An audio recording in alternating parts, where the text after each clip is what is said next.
Good morning, everybody, and welcome to our pre-calculus class today.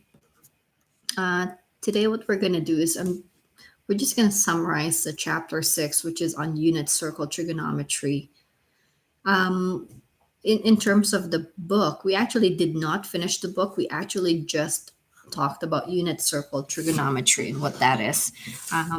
We're going to do another another booklet to finish up the whole chapter 6 from the book.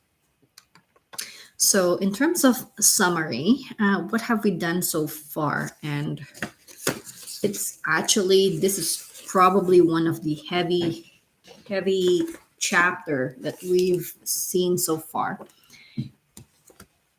If we could, if you could go to page 504, and I'm just going to go over this with you. This is the checkpoint. This is self-assessment, trying to figure out everything that we've done and are we okay with that? So the very first thing that we could do is, okay, can we sketch the positive or the negative angle in standard position? So I'm going to review what standard position is in a second, in a few minutes.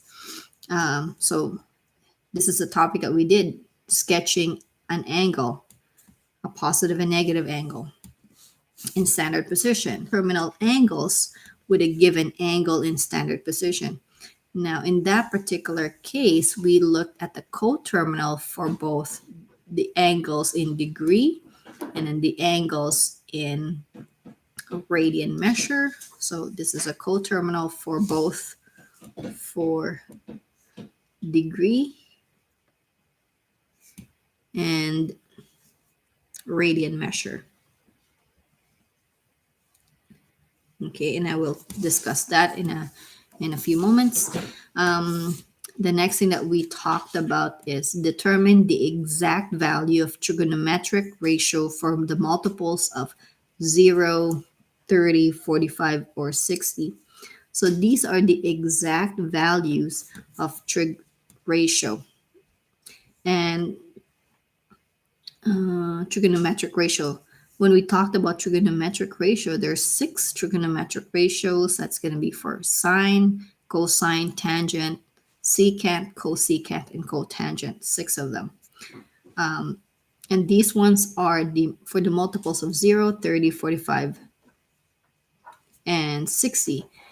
These are called the special angles, reference angles in degrees, or we also have the 0, pi over 6, pi over 4, or pi over 3 radians.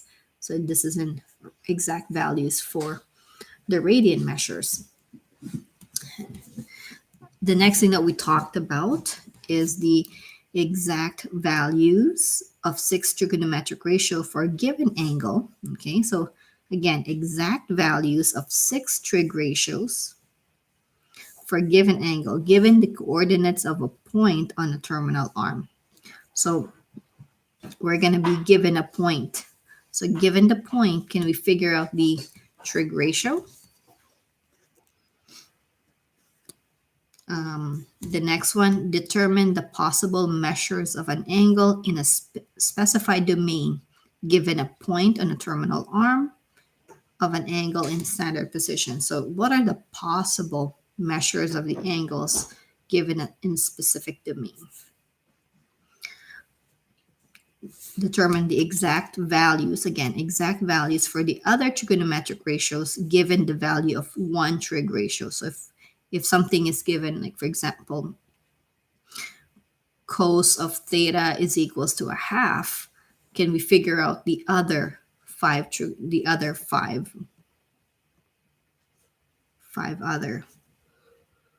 trigonometric ratio? And then next one, determine the metric ratio.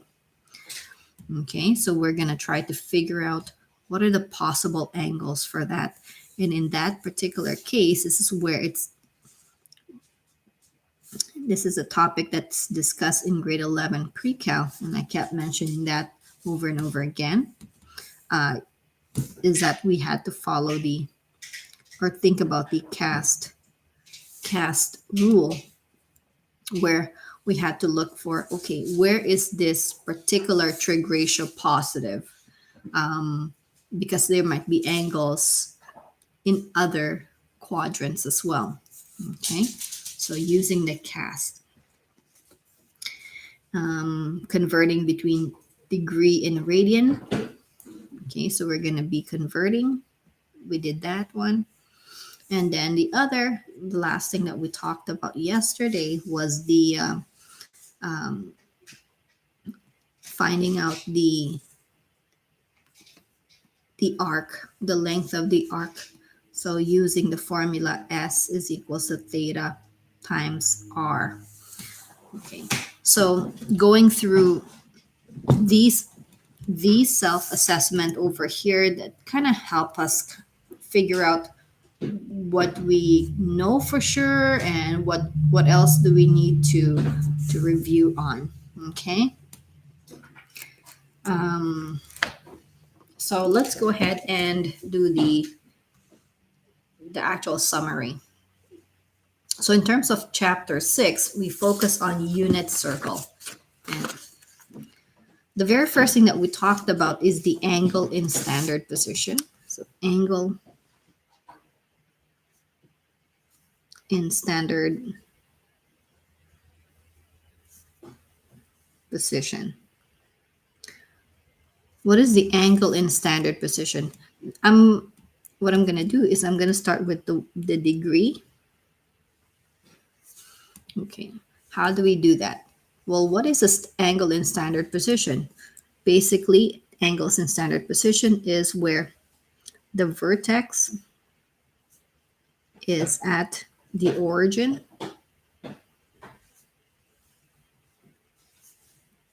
it means 0 0, and the initial arm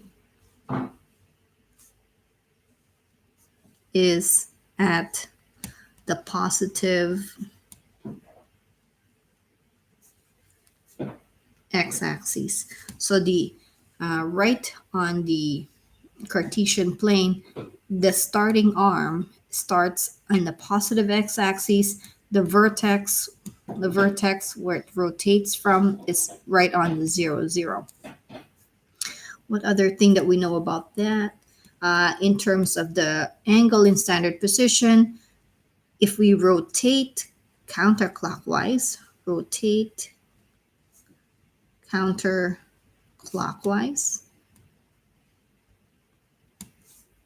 theta is positive.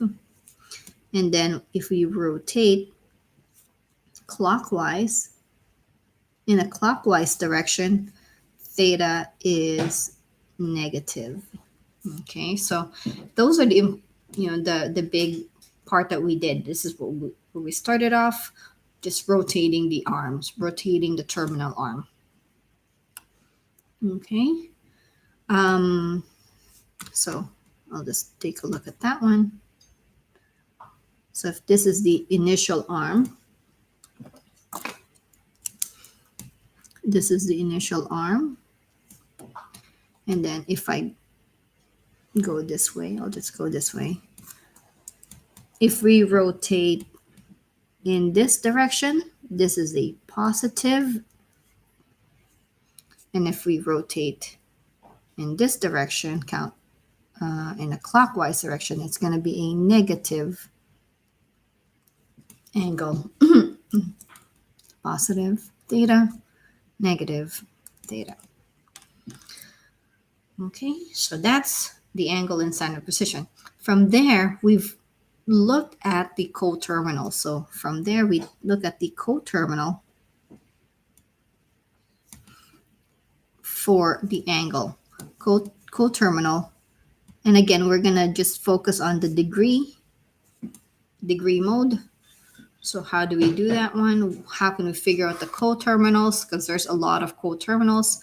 We're going to use a formula theta plus 360 degrees times k, where k is an element of the integer. And then K is just tells us how many full rotations do we do. So if K is positive 1, that means we've rotated one full 360 degrees in a positive direction. If K is negative 1, that means we're going to turn 360 degrees to the negative direction. Okay, so that's a coterminal 4 degrees.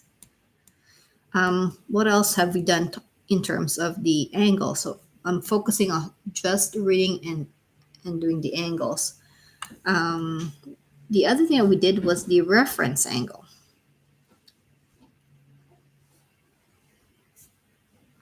Well, what is a reference angle? So what is a reference angle?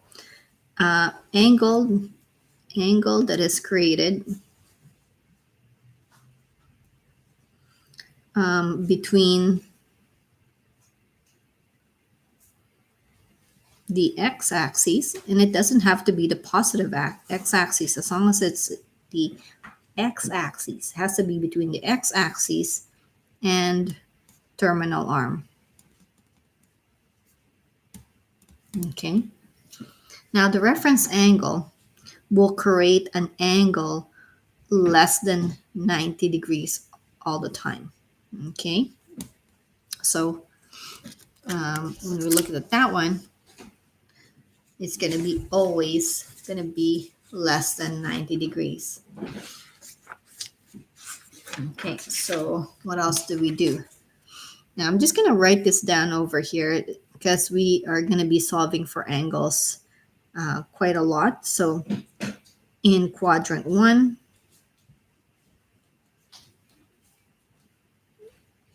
okay, in quadrant 1, theta, the angle in standard position, will always equal to the reference angle. So if this is the angle,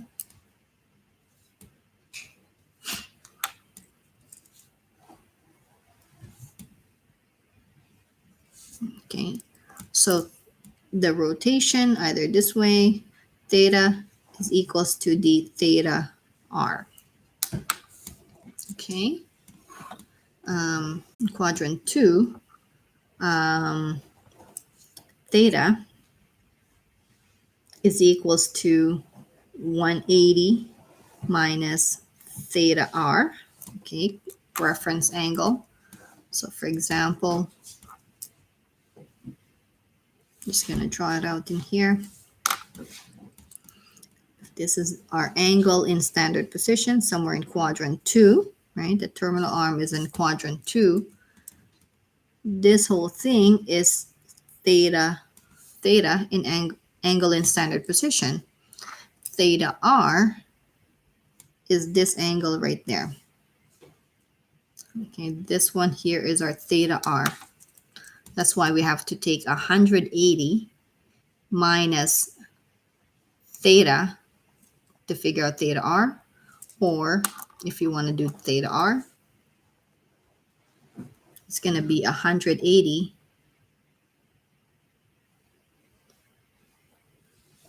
minus theta.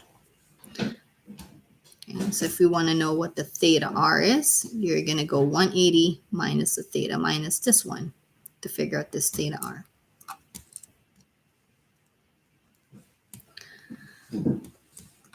Okay, now in quadrant 3,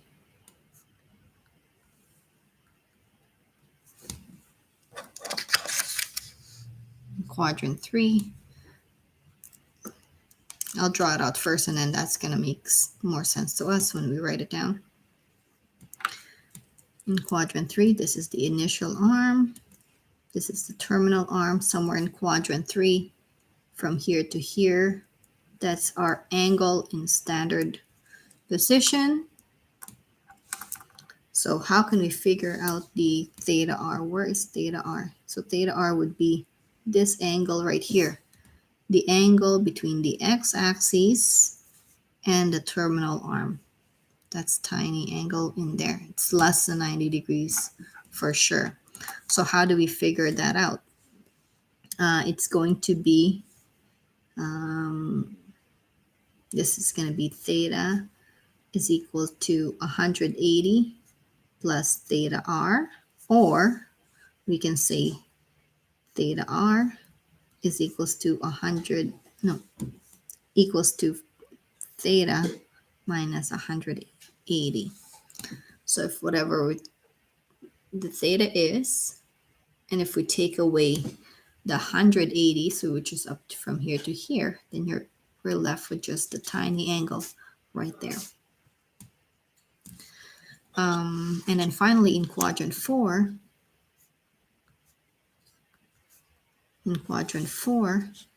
okay, I'm going to draw it out first and then it's going to make sense. So quadrant 4, this is our initial arm, and it's going to rotate.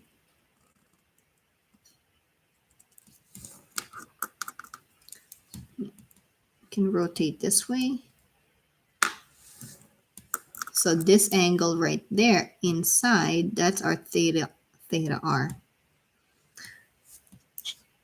This is theta, and then this angle here is our theta r. So how can we figure that out? It's going to be theta is equals to 360 minus theta r. So if we want to know, if we're given the reference angle here, we can go 360 minus theta r. That's going to give us our reference. It's going to give us an angle in standard position, or we can say theta r is equal to theta r is 360. Oops. Fix that one.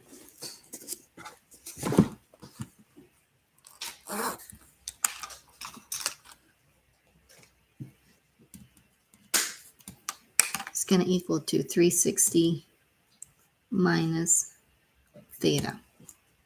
So if we go all the way around, that's 360. And if we take away the theta, we're left with just the theta r. Okay, so those are the reference angle. Again, this topic was discussed in pre-cal 11, so it's nice to have that. Okay, so everything in here just talks about how to read the angle, what are the coterminals, and all that stuff. Now, what we're going to do is we actually start talking about circles and how is the circle related to this trigonometry. The next thing that we did was given a point,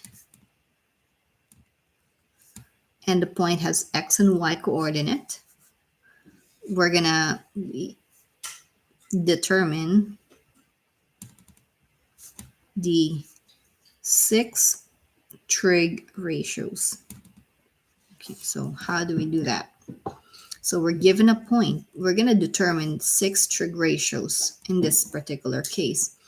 Now, the 6 trig ratios are sine, cosine, tangent, and their reciprocal trig, which is secant, cosecant, and cotangent. So when we talk about cosine theta, that's x divided by the r, which is the radius of the circle. The r was actually the hypotenuse in this particular case. So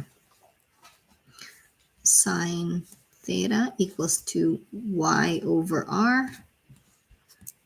Tan theta is equals to y over x. Okay, opposite over the adjacent. And then I'm going to do over here the reciprocal. The reciprocals are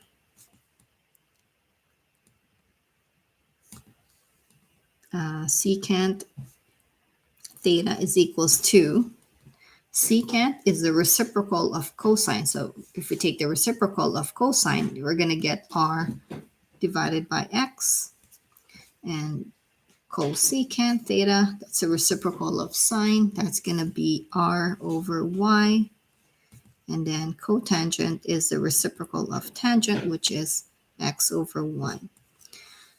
The x and the y's are here in the given point. But then the r, how do we get the r? So to calculate the r,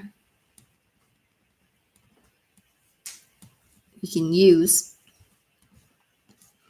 x squared plus y squared equals to r squared formula.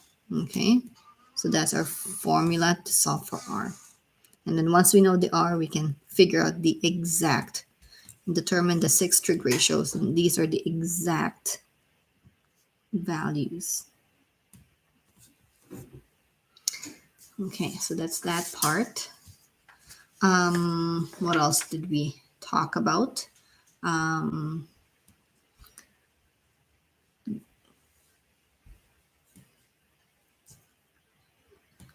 Given one trig ratio. Okay, so given one trig ratio, can we figure out, determine the other 5 trig ratios? Okay, so if we have a one trig ratio, we could actually figure out the other 5 trig ratios.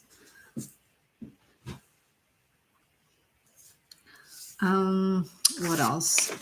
Now, with this particular case, because we're given a point, these might not be, this is not going to be a unit circle, because the point is, if we trace out the point there, it's not going to give us a radius of 1. For a unit circle,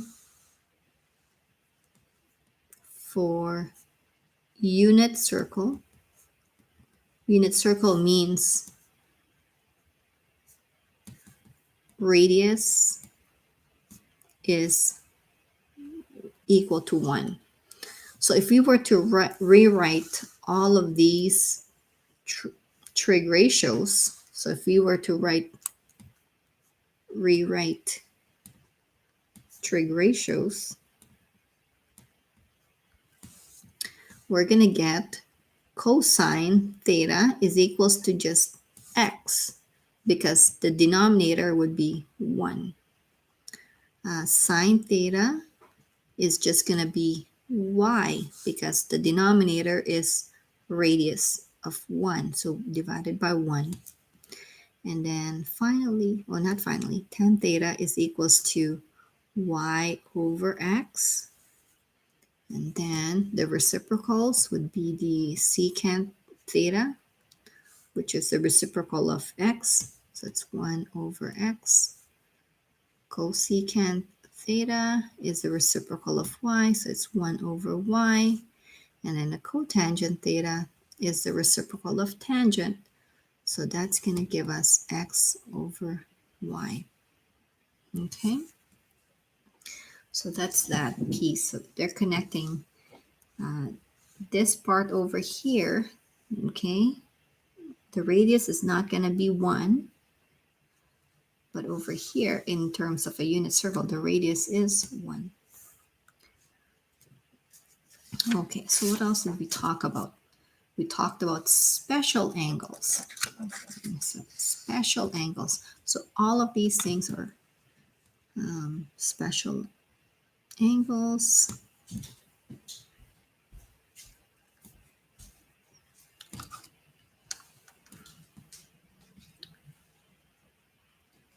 Special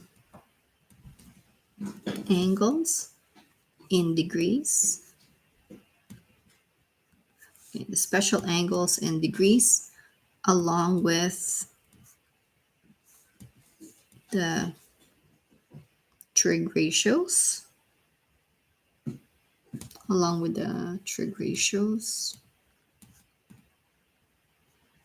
Okay, so when we look at the special angles, these are the angles that are multiples of 0, 30, 45, and 60 degrees. These are multiples of 0, 30, 45, and then 60 degrees. Okay, so in terms of the special angles, and I know this is in your booklet, I'm just going to recreate that in here. So this is going to be 0 degrees. From here to here is going to be 180 degrees. And then from there to there is going to be 360 degrees. These are the multiples. So it's going to be 30, 30, 45, 60 degrees. So this is going to be the 30. This is going to be the 45 degrees. And then this is going to be the 60 degrees. And of course, this is 90, and then this is 270 degrees. So this is going to be the 30, 45, 60. And then we do that over here again. It's going to give us these angles here. These are the special angles. And then from there, we figured out the exact point on a unit circle.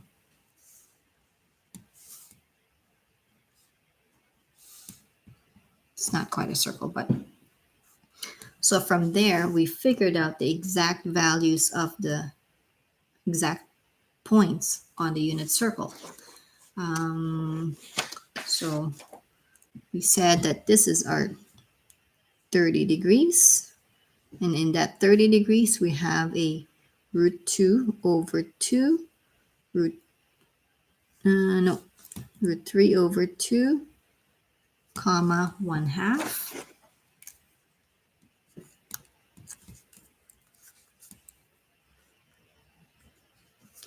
Once we have something like these are the x and y values. And what's great about this is that because we have the x value, that tells us that the x value, earlier we said that x is the cosine of theta. And now that we have the y value of this point there, how far up is that? 1/2. That's the sine of theta, sine of the angle. So all of these, okay, so root 3 over 2, comma 1/2. This one is root 2 over 2, root 2 over 2. And then from here is going to be 1/2 root 3 over 2. Some of you, some of my students before have memorized these part only. This is the only thing that they memorized. Oh, and then also they're going to memorize this one. And then this is 0, 1 there. So they memorize these special points in quadrant 1. And then in quadrant 2, 3, and 4, those are just the reflections over the x, over the y, over the x, and over the x, and then over y here. So you will find in our sheet, I'm just gonna grab mine. I'm gonna try to find mine. It's on the back of your book. It's already here. So these are your x and y. Okay, so they are reflections into the y-axis or reflection into the x-axis, and then here reflection of both.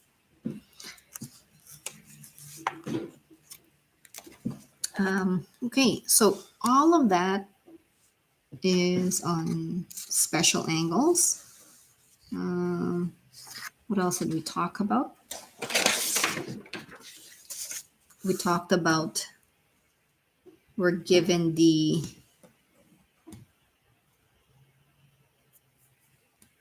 I think that's about it. So all of that are all of the information operating in degree mode. But we also learned all these things, all over again using the radian mode. So here we've converted from degree to radians. And then how did we convert from degree to radians? We know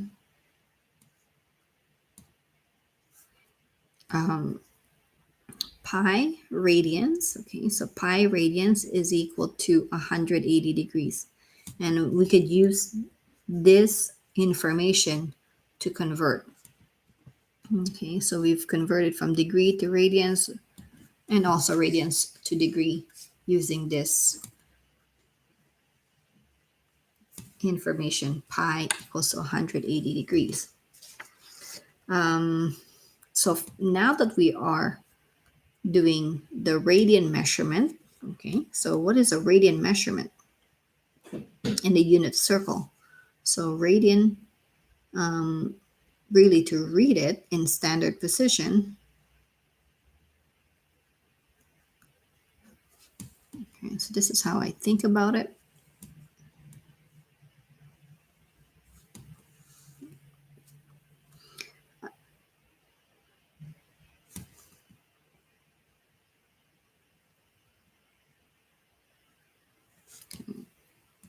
So if from here, this is a 0 radian, so 0 radian, not a degree.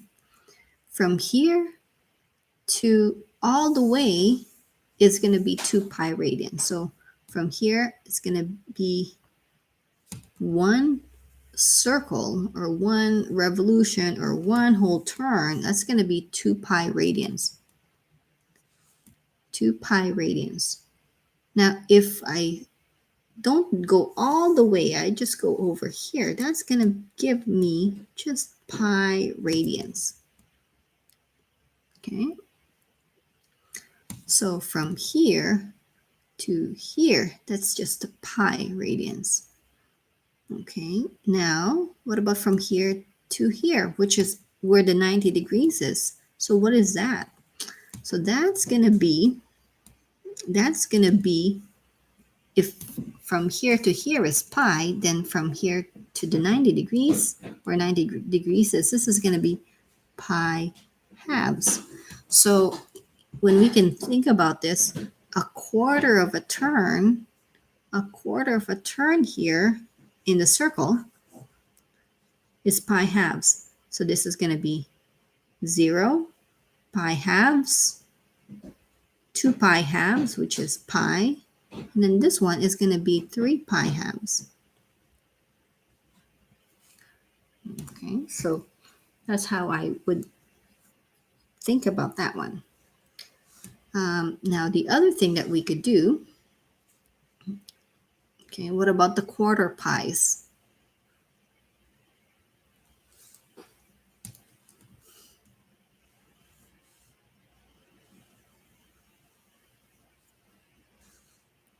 Okay, so I know that this is 0 radian.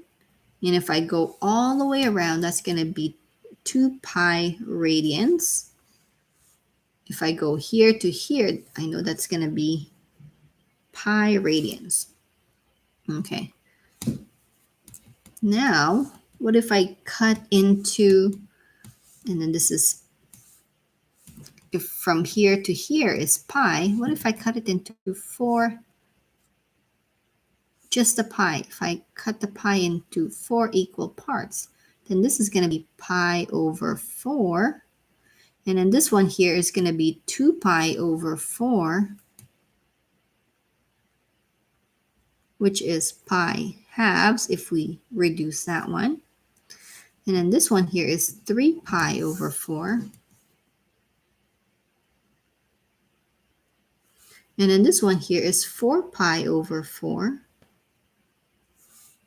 And 4 pi over 4 is just going to be just pi. And I just continue on. So 1 pi over 4, 2 pi over 4, 3 pi over 4, 4 pi over 4, 5 pi over 4, 6 pi over 4, which is 3 pi halves, if we reduce that, and then 7 pi over 4, and then going back here is 8 pi over 4, and 8 pi over 4 rounds it off to 2 pi. And I'll just go over here.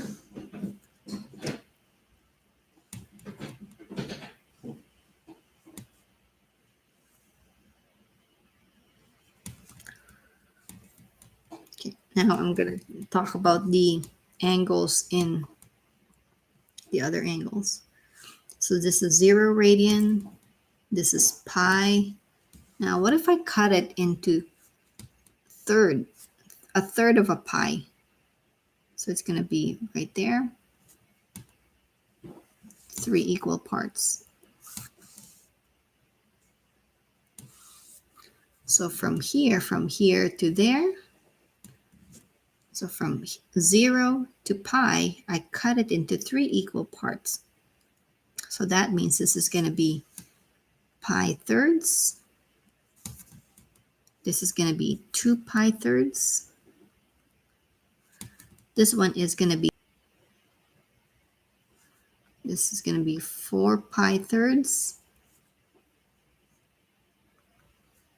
5 pi thirds, and then here 6 pi over 3, which is back to 2 pi.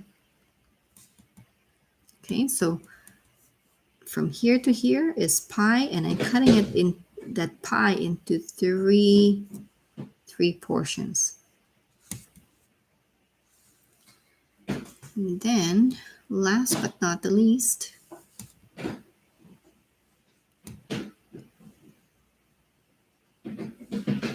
we know this is 0 and this is pi. What if we cut it into 6 equal parts? Okay, so from here to here, I'm going to cut it into 6 equal parts. So there's 1, 2, 3, 4, 5, 6. So from here to here is pi. So this portion here, just this angle here, that's going to be pi sixth, because from here to there, that's pi. So the first part is pi over 6. This is 2 pi over 6, which if we reduce that, that's the same thing as pi over 3. This one here is 3 pi over 6, which if we reduce that, it's going to be pi halves. Okay, so what we have, 1 6, 2 6, 3 6, 4 6, 5 pi over 6, 6 pi over 6, and then cutting it into more into 6, 7 pi over 6, 8 pi over 6, 9 pi over 6, which is, if we reduce 9 pi over 6, it's going to still give us 3 pi halves, 10 pi over 6, 11 pi over 6, and then this is 12 pi over 6, which is going to give us 2 pi. Okay. So when we look at this, we're just looking at the fraction of a pi. Okay, it's not a fraction of the whole circle, because the whole circle is 2 pi. A fraction of the pi would be just this half a circle. Of course, all of that information is right here on our unit circle. And in terms of unit circle, these are all put together. This is your x value, and then the x represents the cos of the angle. So root 3 over 2 is the cosine of pi by 6. 1/2 is the sine of pi by 6. So these are the exact values. And then we also talked about coterminals.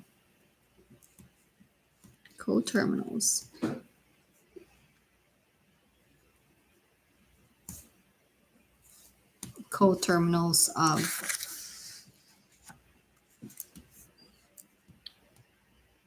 of angles in standard position.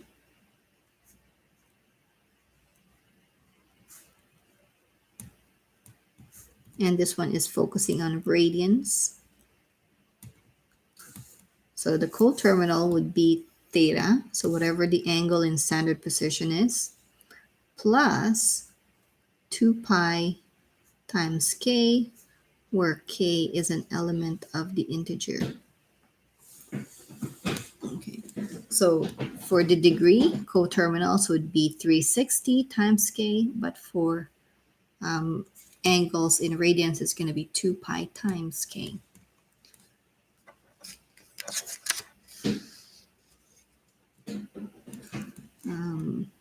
The other ones would be, another thing that we talked about is the arc length.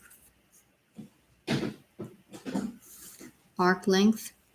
In this particular case, angle must be in radian measure.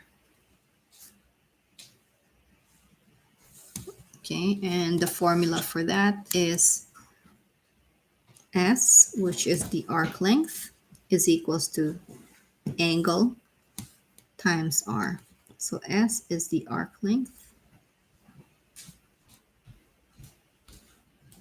And then theta is the central angle in radians. And then the R is the radius of the circle. It's a heavy topic. I honestly is probably one of the topic that's overloaded. I'm glad that we are not doing the whole chapter 6. We're just doing our test on just the unit circle of part of chapter 6. So in terms of a review for our test, please review the following.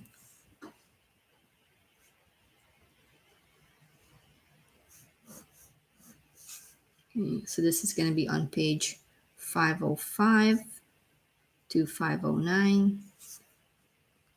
You can do questions 1 through 12, pages 560 to 562. Try questions 1 through 8. Okay, so I think once we practice these questions, and I think it's going to be really, really good. This topic that we're doing right now is actually going to be super important when we talk about solving.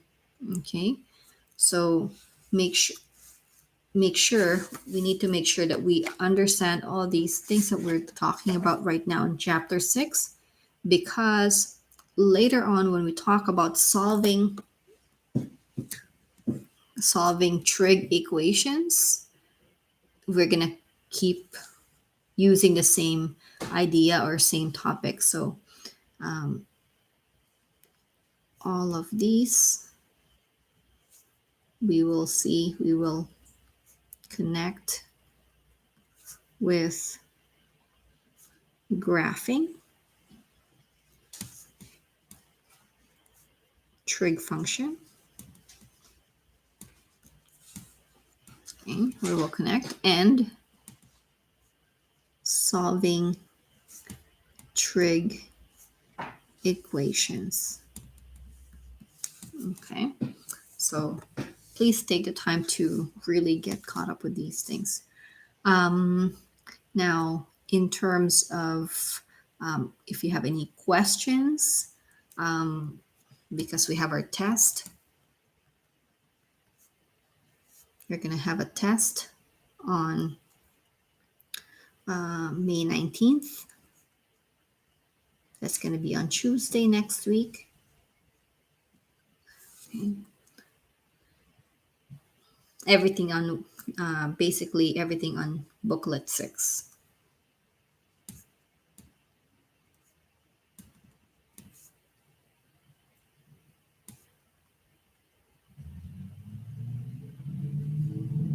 Okay, everything on booklet number 6. Um, so, in terms of questions, please send me an email. Um, if there's a question that you want me to go over with you, or if you wanted to see how to do certain questions, um, feel free to let me know which ones those are, and then I will help you out, of course. Um, Before the test, yeah, so our test is May 19th, but I won't be able to, uh, we won't have any classes on May 18th because it's a long weekend. You can still send me an email for your questions, and I will check my email quite regularly. Even on weekends, I do check a few times to see if there's anybody having a question. So, yeah, send your questions to me through email, um, and then I will, yeah, try to help you out to get you ready for the test on Tuesday. Okay, so I think I'm just gonna leave that with you right here, and so that you have extra time to do your work, all of your practice questions right here, or any other questions that you haven't done so far that you need to get caught up on. So, thank you very much for watching. I can see that you are continuing to learn and to watch the video. So thank you so much for that, and I will talk to you later if there's any other things that you have questions on. Okay, other than that, have a great afternoon, have a great day, have a great long weekend. Yeah, and I guess bye for now. Okay, bye.